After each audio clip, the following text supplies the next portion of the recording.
Namo Buddhaya. Selamat datang di Dhamma Channel.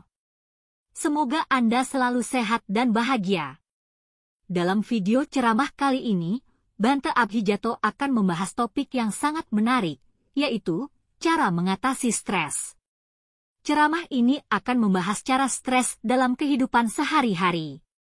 Stres adalah bagian dari kehidupan modern, tetapi Bhante Abhijato akan memberikan pemahaman tentang sebab dari stres dan bagaimana menghadapinya dengan bijak. Bhante akan berbicara tentang teknik-teknik yang dapat membantu mengatasi stres.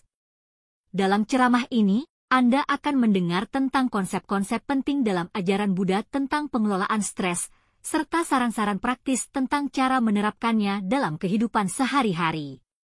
Bhante Abhijato akan memberikan wawasan yang mendalam tentang bagaimana kita dapat merubah pola pikir kita, mengendalikan emosi, dan menciptakan rasa keseimbangan dan kedamaian dalam hidup kita. Mari dukung kami untuk membangun channel ini dengan cara subscribe, like, berikan komentar dan share sebanyak-banyaknya, agar lebih banyak orang yang mendapat manfaat dari channel ini. Semoga bermanfaat, semoga Dhamma tetap lestari. Semoga semua makhluk berbahagia. Namo tassa bhagavato arahato sama sambuddhassa. Namo tassa bhagavato arahato sama sambuddhassa. Namo tassa bhagavato arahato sama sambuddhassa.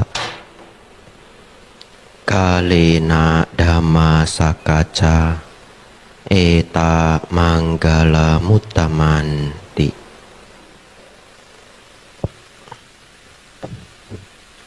Yang termuliakan Buddha, Dhamma dan Sangha,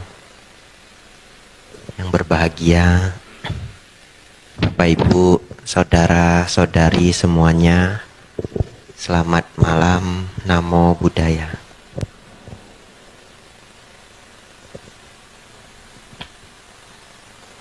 Bapak Ibu, saudara, tadi saya baru sadar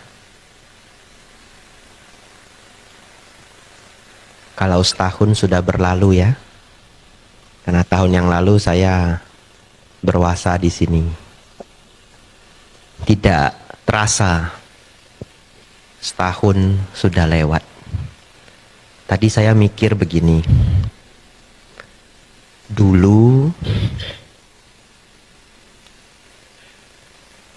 sering saya berikan pemahaman meditasi dari basic sekali setiap kali kita latihan meditasi bersama. Yang tidak terpikir saya, harusnya juga saya bawakan setidaknya 1-2 kali ketika Dhamma kelas. Karena komposisi orang yang hadir ketika Dhamma kelas dengan meditasi berbeda. Betul ya? Ya, yang sering datang Dhamma kelas belum tentu pernah datang kelas meditasi dan sebaliknya. Lalu saya mikir, dulu sudah setahun dulunya ya. Saya benar-benar enggak merasa, dulu itu sudah setahun. Bapak Ibu Saudara,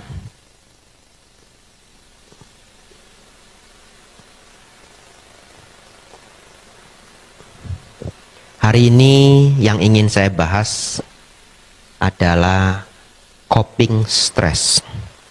Mungkin Bapak Ibu belum pernah dengar istilah coping stress. Coping itu bahasa Inggris.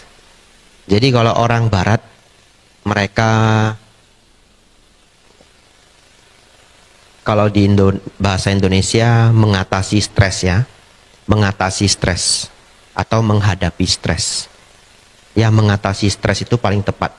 Dalam bahasa Inggris mengatasi stres itu mereka punya istilah khusus. Namanya coping. Ya, jadi kalau Bapak Ibu ditanya orang barat, how do you cope with that? Wah, keren juga ya. How do you cope with that? Jangan bingung. Itu artinya bagaimana Anda menghadapi stres itu. Ya, itu coping ya. Jangan nanti how do you coping it? Oh, ndak usah copy gitu ya. Bapak Ibu Saudara, oh jamnya rusak ya. Nah, kalau jamnya rusak saya ndak tahu kapan berhenti ya. Nah, Bapak Ibu tanggung sendiri. Selesainya nanti jam 11. Tapi bahan saya tidak panjang ya. Bahan saya tidak panjang. Ada satu istilah lagi selain coping stress, istilah yang bagus sekali, jarang dibicarakan orang, tapi ini sangat dhamma, yaitu anti-fragile. Ya, nulisnya anti-fragile, F-R-A-G-I-L-E. Pronounce-nya yang benar adalah anti-fragile. Kalau Bapak Ibu kadang-kadang dapat kiriman paket, ada loh itu, stiker merah, fragile, ya, bacanya fragile, artinya rapuh, gampang pecah. Ada satu istilah di psikologi adalah anti-fragile. Seorang psikolog, dia mengajarkan teori anti-fragile ini dengan maksud seseorang itu tidak bisa bahagia begitu saja kalau dirinya rapuh. Nah, nanti menjadi PR Bapak Ibu Saudara, coba lihat, setiap orang yang kita temui itu punya kemampuan bertahan terhadap stres berbeda-beda. Nah, itu unik sekali. Ya. Kalau kita cerita stamina nampak sekali. Ada orang yang jalan 1 kilometer aja sudah tidak sanggup. Ya. Ada orang yang kerja 2 jam aja dia sudah kelelahan. Tapi ternyata tidak hanya fisik yang setiap individu berbeda-beda, tapi juga ketahanan terhadap stres. Kalau Bapak Ibu sangat rapuh, sangat fragile, maka Bapak Ibu otomatis gampang menderita. Jadi kalau Bapak Ibu ingin bahagia, yang dicari bukan kebahagiaannya dulu, yang dicari adalah kekuatan untuk bertahan dalam ketidaknyamanan dulu. Kalau Bapak Ibu sudah punya kekuatan bertahan dalam ketidaknyamanan, maka Bapak Ibu akan cenderung lebih stabil. Ketika bahagia, Bapak Ibu bahagia. Ketika menderita, Bapak Ibu tidak terlalu menderita. Itu sebabnya dalam ajaran Dhamma, Sang Buddha mengatakan bahwa semua ajaran para Buddha adalah mengenai dukkha dan lenyapnya dukkha. Kalau kita bahasa modern kan, beliau ingin kita bisa mengatasi penderitaan dulu. Bapak Ibu Saudara, judul saya hari ini adalah coping stress. Kita akan belajar 4 hal. Sebenarnya 3 ya. 1 topik tambahan. Dan hari ini saya akan menjelaskan basic meditasi. Yang sudah pernah ikut bagus. Hari ini refreshing. Yang belum pernah ikut, saya menyarankan Bapak Ibu dengar dengan sepenuh hati. Barangkali 1 kali sesi Dhamma kelas ini, Bapak Ibu punya pegangan cara meditasi yang benar seumur hidup.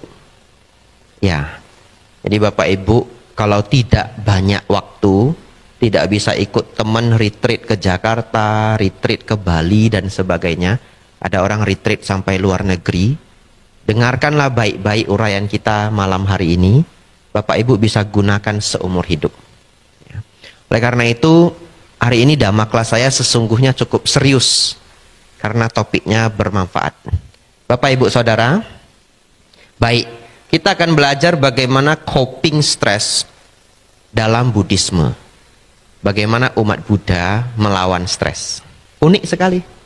Ya, nanti setelah saya cerita Bapak Ibu akan jadi sadar. Yang paling sederhana, kalau Bapak Ibu mengalami penderitaan, yang paling sederhana itu adalah mengatakan karma buruk berbuah, betul?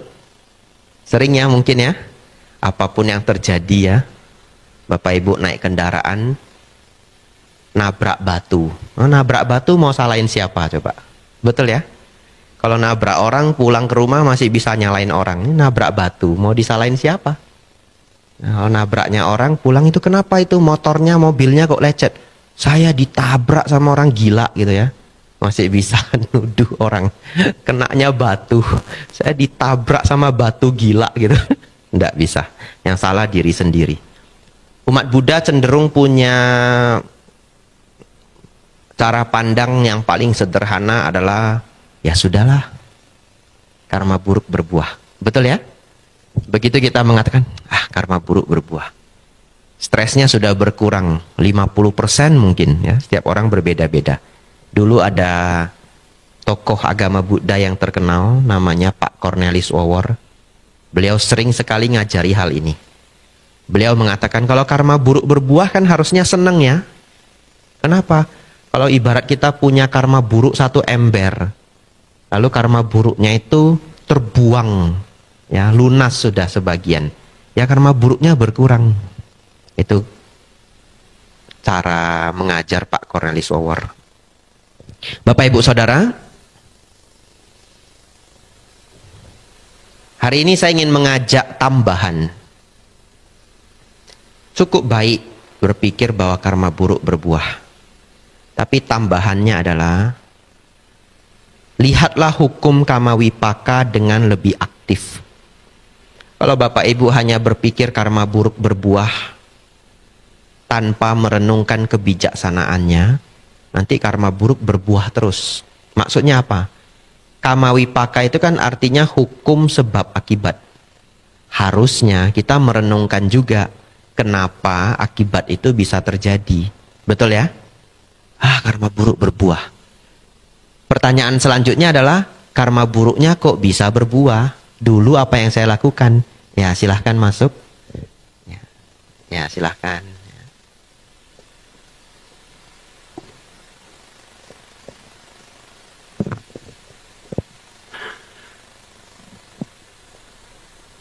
Biasa dhamma kelas di Solo pulang dapat makanan ya. Cuma saya yang nggak dibagi biasanya. Hari ini makanannya apa? Bubur kacang hijau. Ya, nanti pulang makan bubur kacang hijau ya. Tapi selama dhamma kelas jangan diingat dulu ya.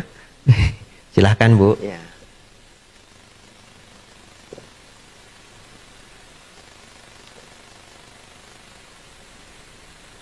Kemarin saya ngisi Patidana di Pekalongan. Belum pernah ke Pekalongan. Banyak sekali provinsi undangannya masuk, saya belum pernah ke sana. Ya. Termasuk Pekalongan. Pas ke Pekalongan itu lewat daerah namanya Batang. Seumur hidup belum pernah ke Pekalongan, jadi juga belum pernah lewat daerah namanya Batang. Ternyata jadi daerah industri bagus sekali ya. Ada yang pernah lewat? Ya, yang belum nanti ke Pekalongan ya, beli batik ya. Banyak sekali yang jual kain rupanya. Ya, apalagi saya orang Sumatera, belum pernah lihat kota yang satu kota jualnya kain, itu belum pernah. Unik sekali. Kemudian berkunjung ke toko kain, berkunjung ke pabrik kain gitu. Jadi saya sekarang sudah tahu. Kalau ada orang Medan mau usaha baju, nanya saya, Bante saya mau dagang baju gimana? Gampang, ikut saya ke wihara di Pekalongan. Sudah ngumpul semua. Ini yang jual bahan, ibu ini yang jual baju, ibu ini yang punya kain. Sudah lengkap semua ngumpul di wihara ya. Jangan-jangan bukan kota Medan saja ya. Kota Solo ada yang mau jual baju enggak? Ikut saya ke Pekalongan ya. Sampai ke pabrik saya. Blessing pabrik. Ya. Lihat kain batik itu berroll. Nah, saya ngisi Patidana unik sekali. Seumur hidup baru kali itu. Kita ngisi Patidana di sini. Jadi mereka membuat tempat duduk untuk tamu itu, untuk para upasaka upasika itu 2 tempat. Satu di tengah begini, satu lagi di sebelah kanan. Dan itu terlihat oleh kita. Yang di sini duduknya asana. Asana itu bantal yang biasa dipakai puja bakti. Yang sebelah kanan itu kursi. Kursi seperti ini. Tidak tahu kenapa yang sebelah kanan sudah disusun karena jauh. Kalau duduk melihat para biku kan lebih nyaman di depan ya. Kalau di sebelah kanan nggak nampak bikunya, cuma kedengaran suara. Jadi akhirnya yang sebelah kanan itu kursinya kosong semua. Kan itu acara Patidana ya. Jadi saya cerita, kalau di Solo untuk para leluhur biasanya kita susun meja di sebelah kiri toh. Masih ingat ya? Kemudian ada foto-foto bagus, kemudian ada buah dan sebagainya. Tapi tidak kepikiran, Bapak Ibu ngundang para leluhur kan tidak dikasih tempat duduk toh. Baru kali itulah di Pekalongan mungkin leluhurnya duduk di sana semua. Lalu ketawa semua umat-umat yang mendengar. Selesai ceramah masih belum ada yang berani duduk. Mungkin yang duduk para leluhur. Karena mereka tidak menyiapkan foto-foto seperti kita di Solo. Mereka membuat lilin. Ya, satu lilin satu nama. Kemarin juga Patidana di Wonosobo. Wonosobo pakai foto juga. Di print kecil-kecil ya. Sekarang ngeprint itu tidak sulit. Ngeprint pakai kertas aja kecil-kecil. Kalau foto dan juga susunan meja, Solo salah satu yang paling bagus. Saya keliling kemana-mana. Sebagus-bagusnya Solo masih kalah dengan Pekalongan. Leluhurnya diberi kursi ya. Nah, itu. Bapak Ibu Saudara, kita lanjutkan. Saya mengharapkan umat Buddha ketika merenungkan hukum Kama Wipaka, merenungkan secara aktif. Ya, karma buruk saya berbuah. Dilanjutkan, bagaimana agar karma buruk ini tidak berbuah lagi. Begitu ya. Jangan stop. Ketika bersedih silahkan. Karma buruk saya berbuah. Ya sudahlah, anicca, anicca. Tapi ketika sudah dingin, stres sudah berkurang, direnungkan kembali. Bagaimana agar karma buruk. Apa sebab dari karma buruk tersebut? Itu ya. Apa sebab dari karma buruk tersebut? Sehingga sebab-sebabnya tidak kita lakukan lagi. Bapak Ibu Saudara, dan kita bisa belajar tidak hanya dari pengalaman hidup diri sendiri. Kita juga bisa belajar dari pengalaman orang lain. Ya. Ini saya tulis beberapa contoh. Selesai contoh-contoh ini, kita belajar meditasi. Karena hari ini topik kita coping stress. Cara menghadapi stres. Bapak Ibu Saudara,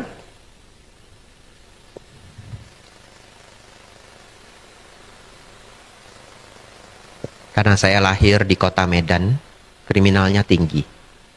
Kriminalnya benar-benar tinggi. Ya. Akhir-akhir ini sampai keluarga saya, telepon saya cerita, malam-malam ini tidak berani sering keluar rumah. Banyak begal. Ya, saya diceritakan begitu. Bapak Ibu Saudara, saya ingin cerita beberapa pengalaman yang bisa kita petik.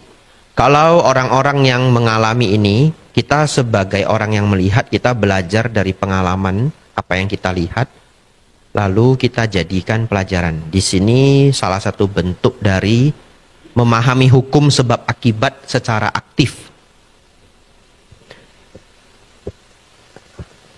Ketika saya ke India 5 tahun yang lalu,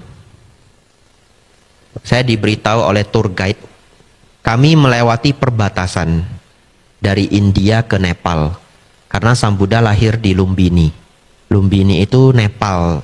Kalau dulu mungkin daerahnya tidak ada hukum garis negara, perbatasan negara. Dulu semua tempat India dan Nepal itu disebut Jambudipa. Walaupun setiap tempat dikuasai oleh raja-raja yang berbeda. Bapak Ibu Saudara, dari India ke Nepal, kami harus melewati satu jalan, satu daerah yang katanya tidak dimiliki oleh India, juga tidak dimiliki oleh Nepal. Jadi ini adalah satu jalan perbatasan yang tidak dimiliki kedua negara. Tapi anehnya banyak yang jualan. Mungkin bagi orang sana tempat itu aman. Ya. Lalu ketika tour guide ini memberitahu kita, tolong jangan ada satupun yang turun. Biar yang turun cuma tour guide-nya saja, ngurusi imigrasi kita. Karena kita mau nyebrang ke negara lain. Lalu dia cerita, dulu ada satu bus dari Taiwan Yang juga sudah diperingatkan, tolong jangan turun. Jangan ada satu orang pun yang turun. 7 orang wanita turun untuk belanja. Padahal sudah diberitahu jangan turun. Bapak Ibu tahu apa yang terjadi? 7-7-nya hilang. Tidak kembali. Sampai mungkin hari ini. Karena saya tidak ngikutin berita sudah lama sekali. Diceritakan oleh tour guide kami. Nah, belajar dari hal itu, nanti Bapak Ibu sebagian ada yang berangkat ke India. Ya, dari Wihara Dharma Sundara. Kalau diberitahu, daerah ini jangan turun. Tolong jangan turun ya. Tolong jangan turun. Inilah memahami hukum sebab akibat secara aktif. Ya. 7 orang itu hilang, sebabnya apa? Sebabnya adalah tidak mendengarkan instruksi dengan baik. Diminta jangan turun, kenapa turun? Kita sebegitu mendapatkan instruksi, kita renungkan ya, instruksi itu berguna, kita lakukan. Bapak Ibu Saudara,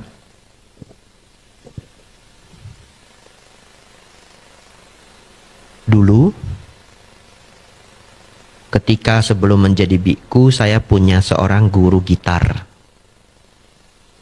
Tapi guru gitar saya ini ada satu jari dia yang sudah sulit menekan tuts ya. Menekan string jaring, itu string dari gitar. Lalu saya tanya, kenapa satu jari itu kesulitan?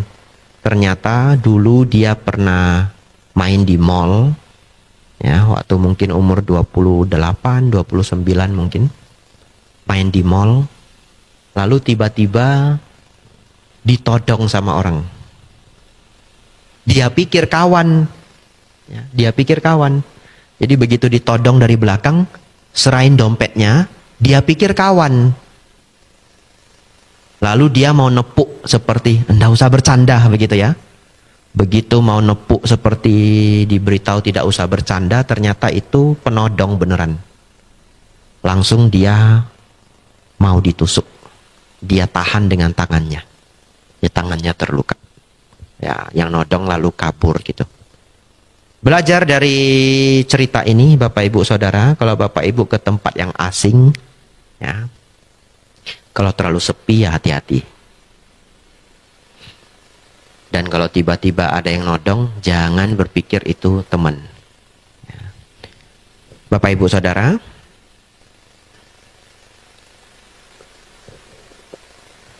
kadang kita bisa belajar pengalaman dari cerita-cerita kuno. Ya. Hal ini juga baik. Di Rusia, tahun 1820, ini cerita sederhana saja. Ada pemberontakan Rusia, dan Raja Rusia itu namanya Cezar. Ya, C-Z-A-R. Namanya Cezar. Lalu uniknya, ada seorang pemberontak yang dihukum gantung. Semua pemberontak yang tertangkap dihukum gantung. Tapi ada satu yang talinya putus. Ketika dia mau digantung itu talinya putus. Tahu tidak? Kan dia pemberontak ya. Jadi dia mau melawan Cezar. Begitu talinya putus, dia ngomong begini. Bagaimana memimpin kerajaan? Mau gantung orang aja gagal gitu ya. Ya Bapak Ibu ikuti cerita ini. Bagaimana memimpin kerajaan? Mau menggantung orang saja gagal. Bapak Ibu tahu enggak? Orang ini mengalami kerugian yang luar biasa. Karena ternyata di Rusia, kalau orang dihukum gantung dan talinya putus, itu dianggap the act of God, perlakuan Tuhan. Yang artinya Tuhan membatalkan hukum mati dia. Betul ya? Berarti harusnya dia bebas ya? Tapi mulutnya gatal. Yang ngomong, bagaimana mimpin kerajaan? Mau gantung orang aja gagal gitu. Dia digantung sekali lagi. Ya. Ini pengalaman Bapak Ibu, kita belajar dari pengalaman orang ya. Masih bagian dari coping stress. Jadi menggunakan nasihat-nasihat yang kita kumpulkan dari orang lain agar kita tidak banyak menderita. Apa hikmah dari cerita orang yang mau digantung orang Cezar ini? Jangan berbicara terlalu cepat. Ya, saya sendiri juga sering mengalami ini. Jadi ini juga latihan yang harus saya lakukan, bukan hanya Bapak Ibu.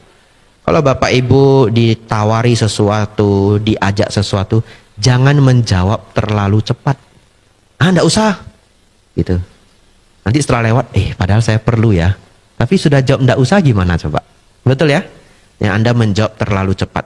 Jadi Bapak Ibu Saudara,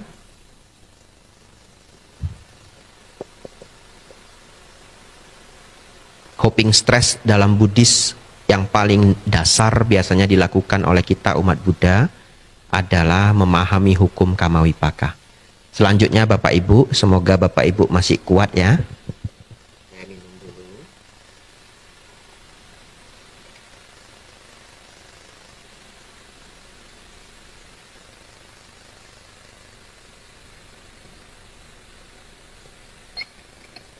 Ini jam berapa sekarang?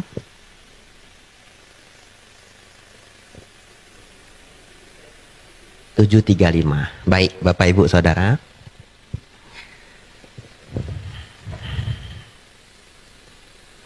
Saya ingin mengajak Bapak Ibu untuk bermeditasi bersama. Bapak Ibu dengarkan instruksi ini dengan sangat baik ya. Yang mana kalau Bapak Ibu tidak pernah ikut retreat atau selama ini bingung ya, meditasi itu ngapain? Meditasi itu sebenarnya untuk apa dan sebagainya. Bapak Ibu berjuang untuk berkonsentrasi. Saya akan memberikan penjelasan Anapanasati yang lengkap, meditasi nafas. Setelah itu nanti kita meditasi bersama 15 menit. Setelah itu Bapak Ibu akan punya pegangan, oh meditasi seperti ini. Meditasi adalah salah satu latihan agar Bapak Ibu punya kemampuan anti-fragile, tidak rapuh. Nanti kita belajar bagaimana menggunakannya. Tapi latihannya harus dilakukan harian.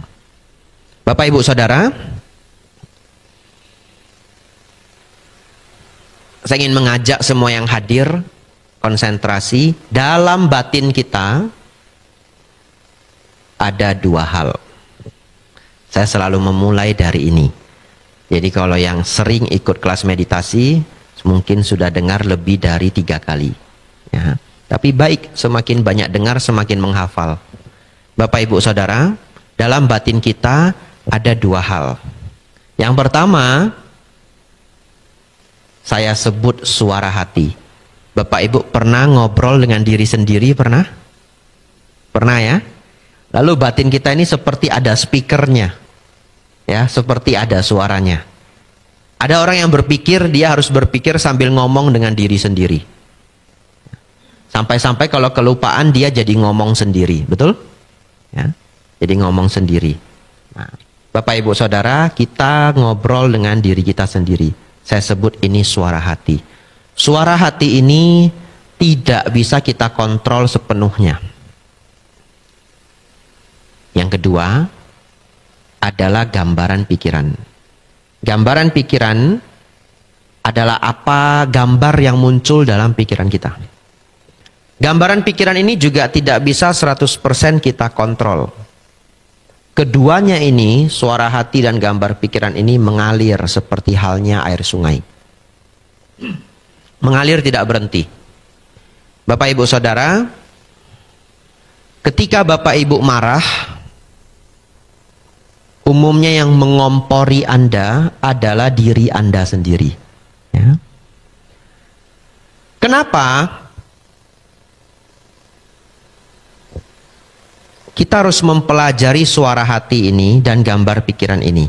Karena kita sedang belajar agar batin kita meningkat.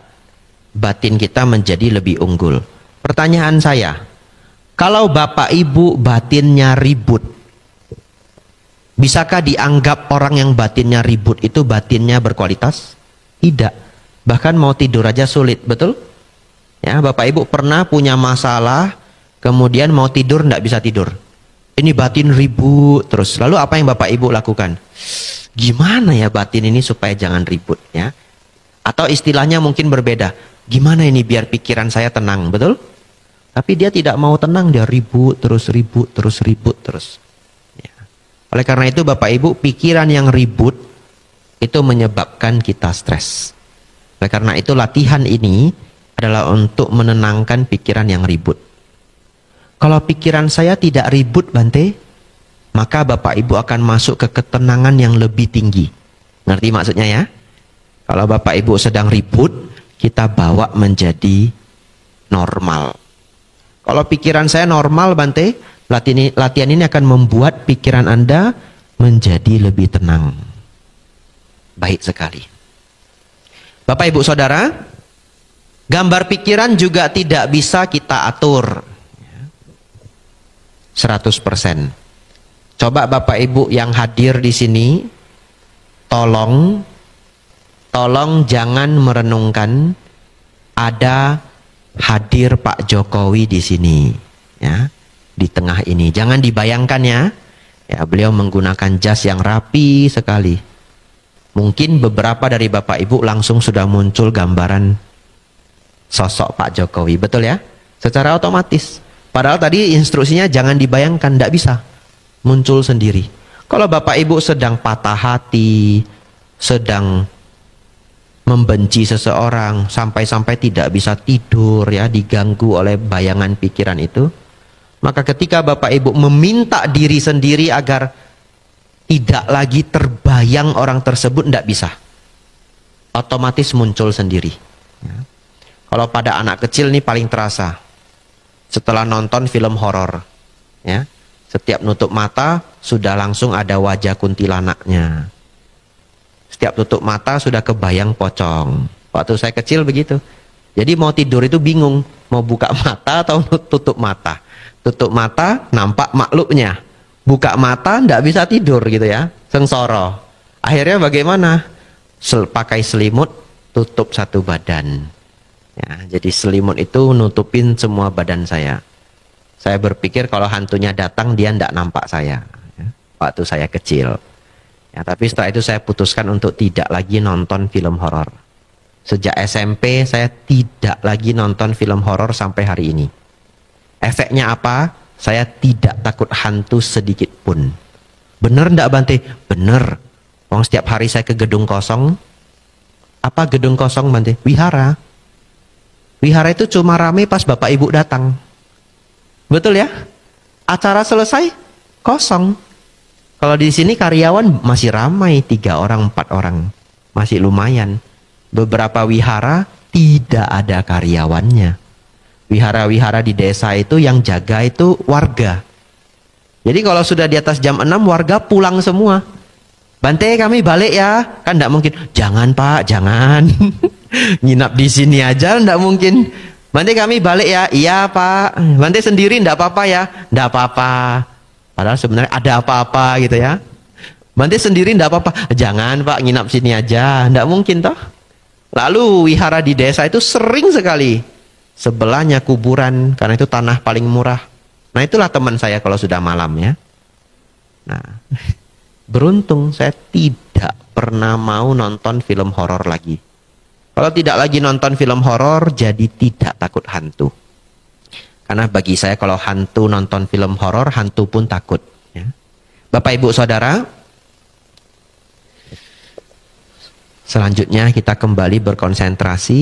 Ini berguna untuk Bapak Ibu seumur hidup. Bapak Ibu Saudara, kita akan belajar menenangkan 2 hal ini. Batin yang ribut, ngomong tidak berhenti, dan juga pikiran yang terus membayangkan gambaran-gambaran pikiran. Bukan hampir, tapi tidak pernah berhenti. Kedua ini tidak pernah berhenti. Mengalir terus seperti air sungai. Kadang-kadang positif, kadang-kadang negatif. Dan ketika negatif itulah membuat Bapak Ibu cemas, membuat Bapak Ibu stres, membuat Bapak Ibu takut ya. Kalau saya sedang mengajar seperti ini mungkin tidak terbayang. Tapi ketika Bapak Ibu sangat menderita secara batiniah, itu baru terbayang. Ngerti maksudnya ya?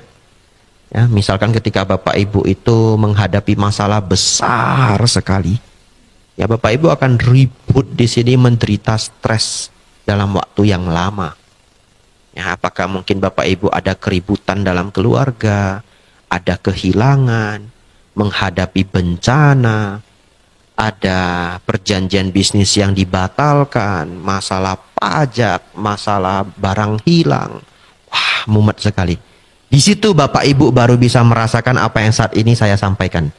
Tapi kalau saya hanya mengatakan batin ribut sambil lewat saja. Ngerti maksudnya ya? Jadi saya ingin Bapak Ibu sedikit mengingat kembali masa sulit Bapak Ibu, agar Bapak Ibu tahu apa yang akan kita pelajari malam hari ini berharga. Karena saat ini Bapak Ibu tidak sedang stres. Jadi Bapak Ibu bisa lupa seberapa berharganya apa yang akan kita pelajari. Bapak Ibu Saudara, cara paling baik yang diajarkan oleh Sang Buddha menenangkan kegusaran batin ini adalah dengan anapanasati. Ana artinya nafas masuk, pana artinya nafas keluar. Satik artinya perhatian. Ya, memperhatikan nafas masuk dan memperhatikan nafas keluar. Nanti kita akan praktekkan bersama sambil duduk di kursi. Dan nanti pulang di rumah, Bapak Ibu bisa praktekkan sambil duduk di kursi, tidak apa-apa. Ada beberapa detail ya, yang sangat berharga untuk Bapak Ibu ketahui. Yang pertama, apalagi untuk Bapak Ibu yang sudah sering meditasi atau ikut pelajaran meditasi. Ini secret sauce. Ya, secret sauce itu artinya saus rahasia.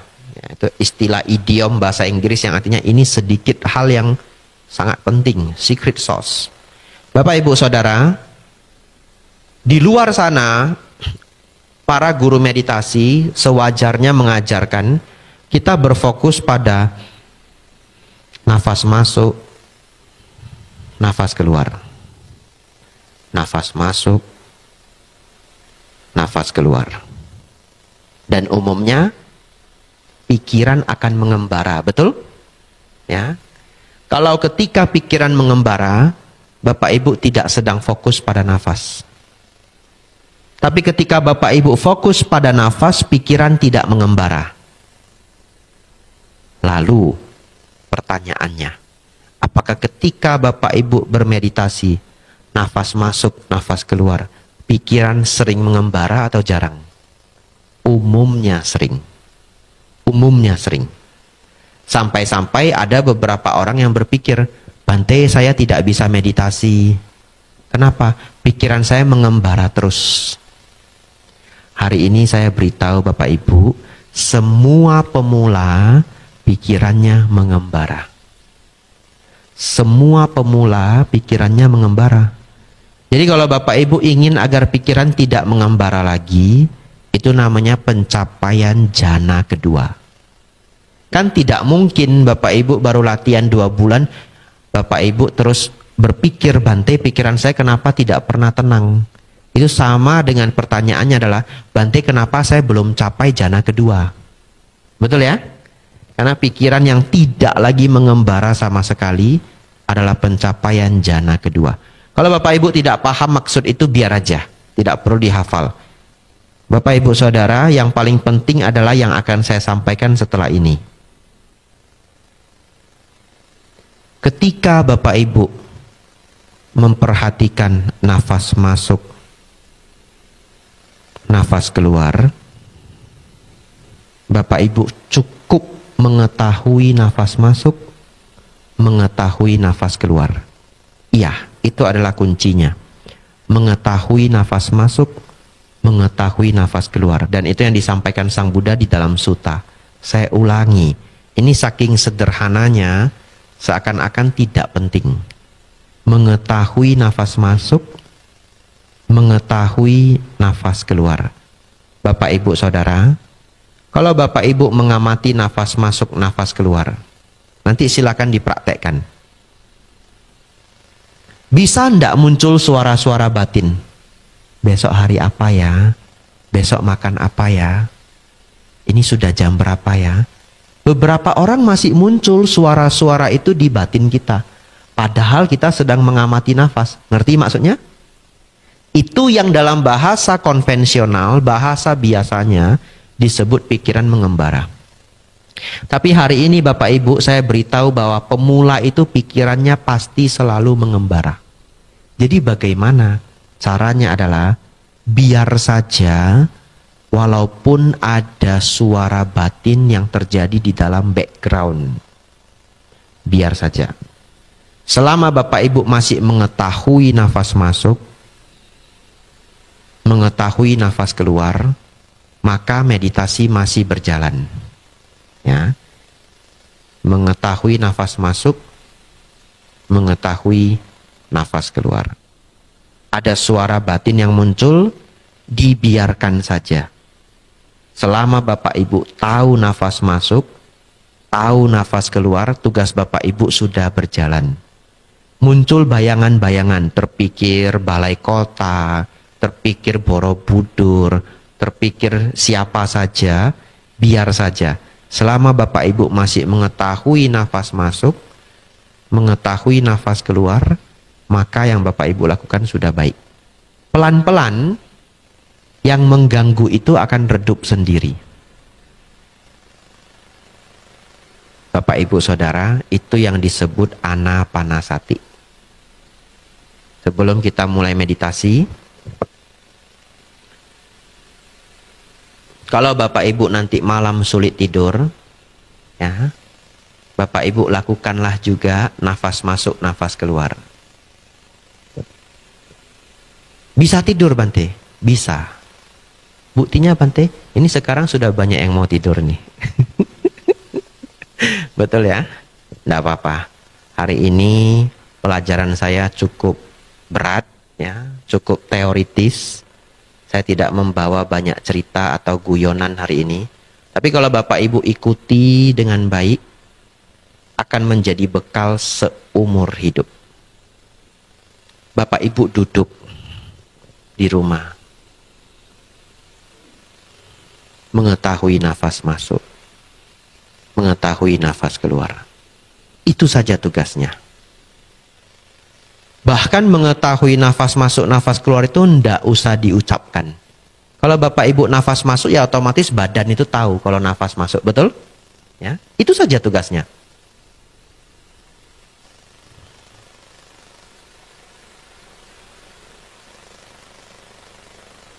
Bapak Ibu latih setiap hari. Setelah 1-2 bulan, Bapak Ibu akan merasakan ketenangan yang luar biasa. Ya, bahkan kita coba malam hari ini bersama, 15 menit saja, lebih kurang karena saya tidak bawa jam, ya. Lebih kurang saja sampai nanti saya mengatakan meditasi selesai. Semoga Bapak Ibu kuat, ya. Hari ini hari apa? Kamis, ya. Ya, saya tahu Bapak Ibu capek karena dari pagi sudah bekerja, tapi mari kita latihan bersama, mengetahui nafas masuk,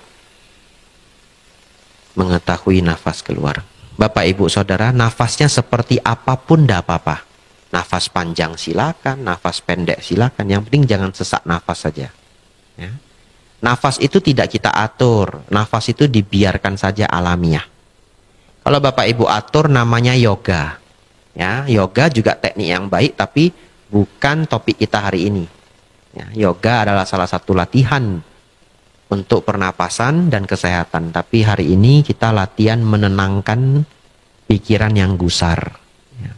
Bapak Ibu Saudara, instruksi yang baru saya sampaikan ini bahkan adalah instruksi yang persis sama yang diajarkan Sang Buddha untuk seseorang mencapai tingkat jana.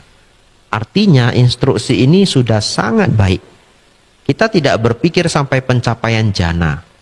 Tetapi kalau Bapak Ibu melakukan dengan baik, batin akan menjadi sangat damai.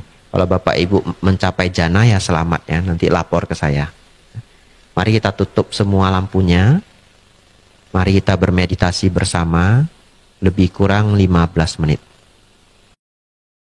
Demikian tadi ceramah dari Bante Abhijato. Semoga bisa memberikan manfaat untuk kita semua. Mari dukung kami untuk membangun channel ini dengan cara subscribe, like, berikan komentar dan share sebanyak-banyaknya, agar lebih banyak orang yang mendapat manfaat dari channel ini. Namo Buddhaya.